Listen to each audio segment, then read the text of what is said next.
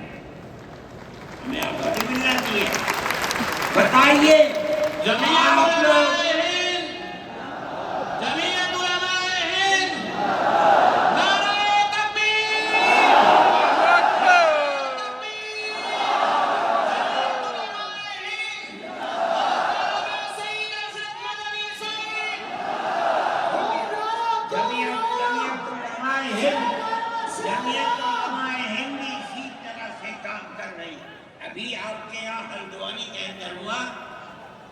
مسجد کو توڑ دیا، شہید کر دیا، گولی چلا کر 6 آدمیوں کو قتل کر دیا.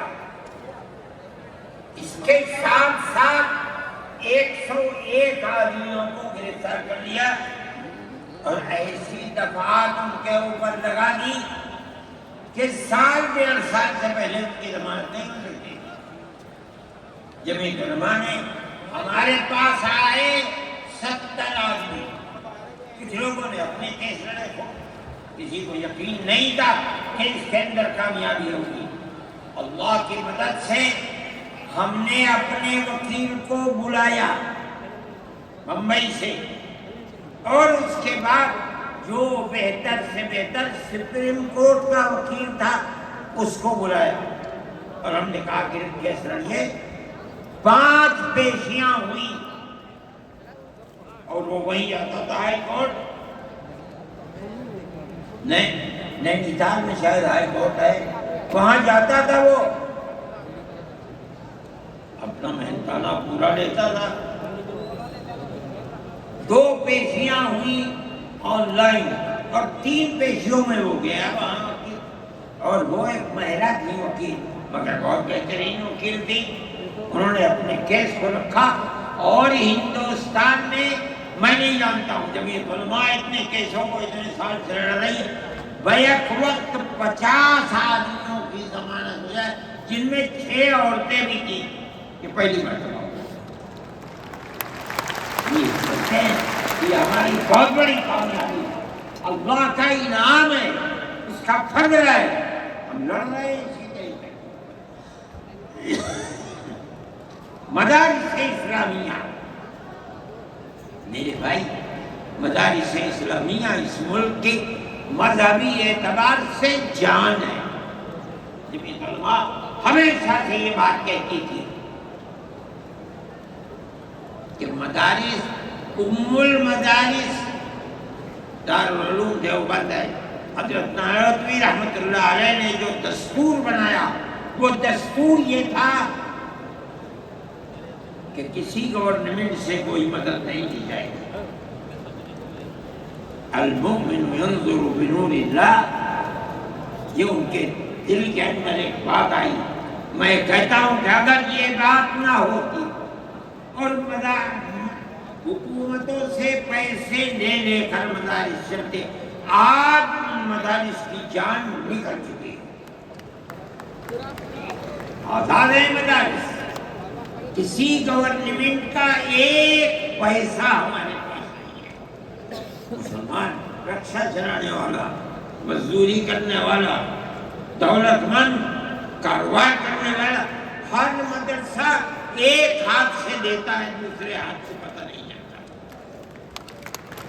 اللہ کا فضل ہے، اسی طرح مدارس دین کی خدمت کر رہے ہیں۔ ہم یہ سمجھتے ہیں کہ دین کی بقا ہندوستان کے اندر، اس کے اندر بنیادی کردار مدارس اسلامیہ کا ہے۔ لوگ کہتے ہیں تبلیغ کا ہے، میں کہتا ہوں ہاں تبلیغ کا بھی ہے، اصل کردار مدارس اسلامیہ کا ہے۔ ارے بھائی، مولانا الیاس صاحب رحمۃ اللہ علیہ نے تبلیغ کی بنیاد رکھی، کہاں کے تھے؟ مدرسوں میں پڑھ کر کے نکلے تھے۔ مولانا یوسف صاحب نے کام کیا اپنے باپ کے طریقے میں، کہاں سے نکلے؟ مدرسے سے پڑھ کر کے نکلے تھے۔ مولانا چلے گئے، مولانا انعام صاحب، پھر اس کے بعد مولانا الہاد صاحب۔ آج دیکھ لیجئے جو بچے کام کر رہے ہیں وہ سب مدرسوں سے پڑھ کر کے، ان کی اولاد میں مدرسوں کے اندر پڑھ۔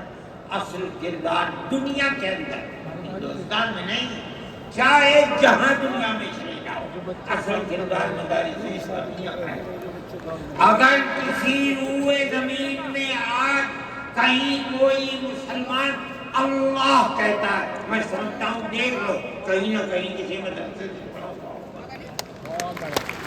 نعرہ تکبیر! مدارس اسلامیہ زندہ باد، زندہ باد، زندہ باد۔ آئین کا محافظ کون ہے؟ ارشد مدنی، آئین کا محافظ کون ہے؟ ارشد مدنی، ارشد مدنی۔ مدارس اسلامیہ کا یہ کردار ہے، اسلام کو پھلتا پھولتا دیکھیں، یہ اس سے برداشت نہیں ملتا۔ مگر یاد رکھیں کہ اللہ کا یہ چراغ نہیں بجھے گا، اسے بجھانے والے بجھ جائیں گے۔ نعرہ تکبیر!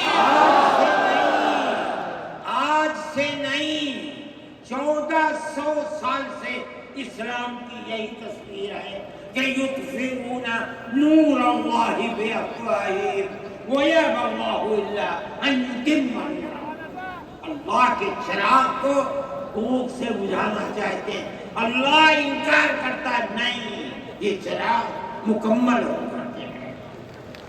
میرے بھائی، فرقہ پرست ذہنیت جو کرنا چاہتی ہے، اللہ چاہے گا تو یہ نہیں ہوگا۔ مسلمان اسی ماحول کے اندر زندہ ہے، زندہ رہے گا، اور اسی طرح اس ملک کے اندر اسلام کا، اس ملک کے اندر بھی اسلام کا چراغ جلتا رہے گا۔ میرے بھائی، میں یہ باتیں اس لیے کہہ رہا ہوں کہ آپ کے اندر حوصلہ ہونا چاہیے، لیکن امن و امان کو مت جانے دیجیے۔ مسلمان مر جائے ٹھیک ہے، مگر امن و امان کو تو نہیں ہونا چاہیے۔ میں نے ٹھیک ہے، اسلام کو نہیں مانتا آدمی، اللہ کو نہیں مانتا، اللہ کو برا بھلا کہتا ہے۔ ہمارے آقا ہمارے سر اور آنکھوں پر ان کے جھکتے ہیں، ہم ان کو اللہ کے بعد دوسری شخصیت سمجھتے ہیں۔ جو نہیں مانتا وہ ان کو برا بھلا کہتا ہے۔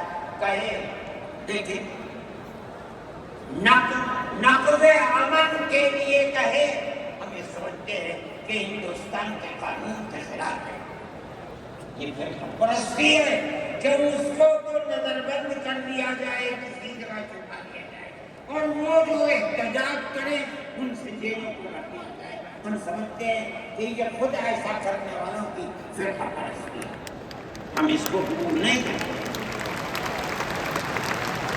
اس لیے میرے بھائی آنے والے دنوں کے اندر یہ بات طے ہوگی کہ اس سلسلے کے اندر کیا کیا جائے۔ ہم اس کو نقض امن سمجھتے ہیں۔ آپ ایسا کرنے والوں پر نقض امن کی بنیاد نہ بنائیں، اور وہ جو گھروں سے باہر نکلے ان پر نقض امن کی بنیاد۔ آج بنگلور کے اندر جو یہ واقعہ 3 سال پہلے ہوا تھا، جو کرنے والا تھا وہ آزاد پھر رہا ہے، اور میں سمجھتا ہوں کہ 63 یا 64 لوگ 3 سال سے صرف اس لیے کہ جو نقض امن کرنے والا ہے اسے تو آپ نے آزاد چھوڑ دیا، اور جو احتجاج کرنے والے تھے ان سے آپ نے جیل میں بھر دیا۔ ہم اس چیز کو اس ملک کے امن کے خلاف میرے بھائی بلڈوزر چلانا یہ بھی ایک چیز تھی۔ آپ قانون کے خلاف ہونے پر بلڈوزر چلاتے ہیں، چاہے ہندو کا گھر ہو، چاہے مسلمان کا گھر ہو، چاہے عیسائی کا گھر ہو، آپ اسے بھی برا سمجھتے ہیں۔ آپ نوٹس دیجیے، ان کی مہلت دیجیے۔ کل آپ نے نوٹس لگایا آگ لگانے خراب ہے، لیکن آپ دیکھ لیجیے 95% گھر مسلمانوں کے ہیں۔ پوری روڈ کے اوپر جہاں مکانات کہتے ہیں کہ اپنی جگہ سے بڑے ہوئے ہیں، مسلمانوں کے بھی ہیں، ہندوؤں کے بھی مکان ہیں، آپ صرف مسلمان کے مکان توڑ دیں۔ پھر دوسری مصیبت کیا ہے کہ اس مکان کے اندر مان لیجیے بوڑھے ماں باپ رہتے ہیں، جس کو آپ نے پکڑا ہے کوئی غلطی ہوئی ہے، اس کے بیوی اور بچے رہتے ہیں اس مکان میں، غلطی اس ایک آدمی سے ہوئی، آپ پورے مکان کو گرا دیں، ماں باپ کہاں جائیں گے؟ ایسے مکانات کو گرا دیا جس میں وہ کرائے پر رہتے تھے، وہ ان کا مکان ملا، آپ گرا دیا۔ ہم اس کے خلاف ہم اس سمجھتے ہیں کہ گورنمنٹ کا یہ عمل ملک کے دستور اور آئین کے خلاف ہے۔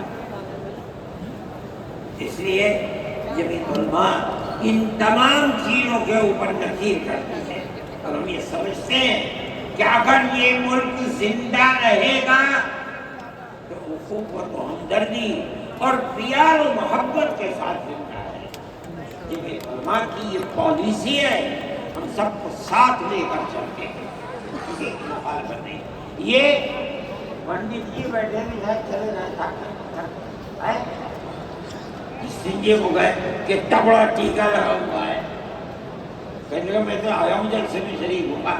میں نے کہا کوئی دیکھے گا تو کیا کہے گا، کہنے جو چاہے کہے، میرے تعلقات سب سے ہیں، میں ہر ایک سے اپنے تعلقات، چاہے کوئی ہندو ہو چاہے مسلمان ہو، میں نے اپنے بچپن میں دیکھا ہے کہ حضرت رحمۃ اللہ علیہ کے پاس ہندو بھی آتے تھے، مسلمان بھی آتے تھے۔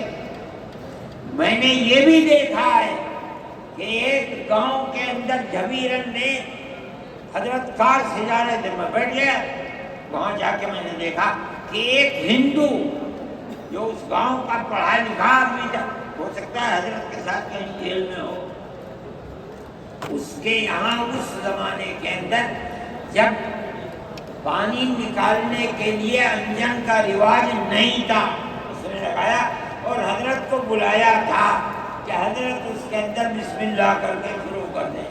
حضرت کا بڑھاپا تھا، وہ اسے چلانے، تو وہ بھی لگا اور بھی لوگ لگے اور حضرت بھی لگے اور اسے چلایا۔ وہ پانی نکلنے لگا. یہ تعلقات تھے. ہم آج بھی اسی کے اوپر کھائیں گے. بغیر پیار و محبت کے ملک نہیں چلے گا. آپ کو یہ چلانا پڑے گا. آپ اسلام اور مسلمان کی مخالفت کریں اور اسے برباد کریں, یہ چیز نہیں چلے گی. میں اس سلسلے کے اندر جو گٹھ بندھن کی پالیسی ہے میں اس کو اچھا سمجھتا ہوں. ایک طرف تو یہ کردار ہے گورنمنٹ کا جو آپ کے سامنے پیش کیا جا رہا ہے. دوسری چیز الیکشن کے زمانے کے اندر جو انڈیا گٹھ بندھن نے اپنا مینیفیسٹو شائع کیا, میرے پاس یہ چیز پہنچی کہ راہل گاندھی جی نے یہ کہا ہے کہ ہماری حکومت اگر بنے گی تو ہم ہر اقلیت کو اپنے مذہب کے اوپر چلنے کی آزادی دیں گے. میں نے ان کی اس بات کو قدر کے نظر سے دیکھا اور میں نے اعلان کیا کہ اس اعلان کے بعد مسلمان کو اس گٹھ بندھن کی جس میں رہ کر اس کو آزادی ملتی ہے اپنے مذہب کی, اس کو ووٹ دینا اپنے ملک اپنے دین کی حفاظت کے مرادف ہے. اور مجھے بڑی خوشی ہے کہ سارے ہندوستان کے مسلمانوں نے ایک جٹ ہو کر کے گٹھ بندھن کو ووٹ دیا اور گٹھ بندھن اس طرح سے آگے نکلا اور بی جے پی. میرے بھائی یہ جمعیت علماء کی پالیسی ہے اور جمعیت علماء اس پالیسی کے اوپر زندہ ہے. مسئلہ فلسطین کا ہے, بڑی عجیب بات ہے. فلسطین آزاد ملک ہے, حقیقت یہ ہے. آپ یہ دیکھیے جب دولت عثمانیہ کو دنیا کی بڑی طاقتوں نے مل کر ختم کیا اور خلافت اسلامیہ ترک میں ختم ہو گئی تو امریکہ, روس, برطانیہ انہوں نے مل کر ایک یہودی حکومت قائم کی اسرائیل. اس کی ایک حدود اربع ہے, اس کے اندر فلسطین یعنی بیت المقدس نہیں تھا. جب بڑا اسرائیل ہو گیا امریکہ اس کا سرپرست بن گیا. اب اسرائیل نے آگے بڑھ کر فلسطین کے اندر اپنے پیر جمائے اور بیت المقدس کو لینا چاہا. نتیجہ یہ ہوا کہ جنگ ہوئی اردن کے اندر اور بیت المقدس پر بھی قبضہ کیا اور اس کے ساتھ ساتھ فلسطینیوں کو غلام بنایا. ابھی دل نہیں تما, تھوڑے دنوں کے بعد پھر آگے بڑھا اور گولان کی وہ پہاڑیاں جو شام کے اندر تھی ان کے اوپر قبضہ کر لیا.